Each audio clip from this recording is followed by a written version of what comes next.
तो पाकिस्तान में बढ़ती हुई महंगाई, दूसरे पे उस पे सोने पे सुहागा कि मीरपुर खास ज़िले में से आटे का शदीद बहरान शुरू हो गया। जो आटा मीरपुर खास में 110 और 120 पे बिक रहा था, अब वो ज़ख़ीरा अंदोज़ों की वजह से वो आटा 140 और 150 तक पहुंच चुका है।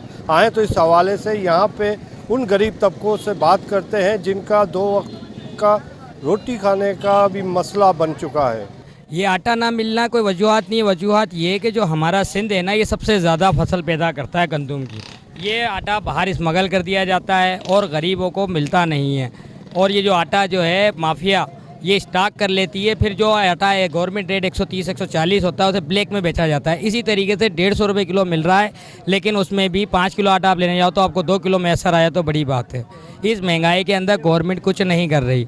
जो हमारा हकूक़ हैं वो दूसरे सूबों को दिए जा रहे हैं। जी, सिंध में घणी पैदावार कणक जी थींदी आहे। सभ खां मथे सिंध में कणक जी पैदावार थींदी आहे। हिते सभु कणक हुकुमरान विकिणियो छॾीनि। असां वटि कुझु बि कोन्हे। 150 रुपया किलो अटो आहे।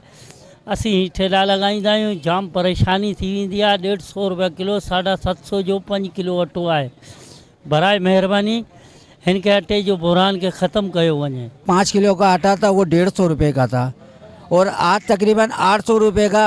उस दिन मेरे मोबाइल में भी ये आया कि गवर्नमेंट का जो रेट है वो है कि 80 रुपये रेट आया है, कमिश्नर ने जो रेट निकाला है आटे का। लेकिन यहाँ तो 155-150 रुपये के खिलाफ कम दे ही नहीं रहे आटा।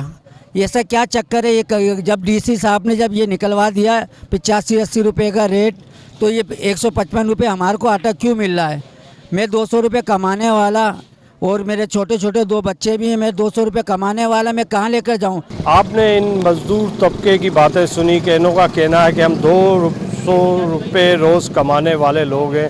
अगर हम आटा ही 150 रुपये ख़रीदें तो बाकी जो बीमारी हमारी दूसरी चीज़ें हैं उनमें हम क्या कर सकते हैं? हुकूमत को चाहिए, जो आटे का रेट इन्होंने 80 रुपये तय किया तो 80 रुपये मिलना चाहिए। कैमरामैन साथी के साथ असलम बलोच, वश न्यूज़, मीरपुर खास।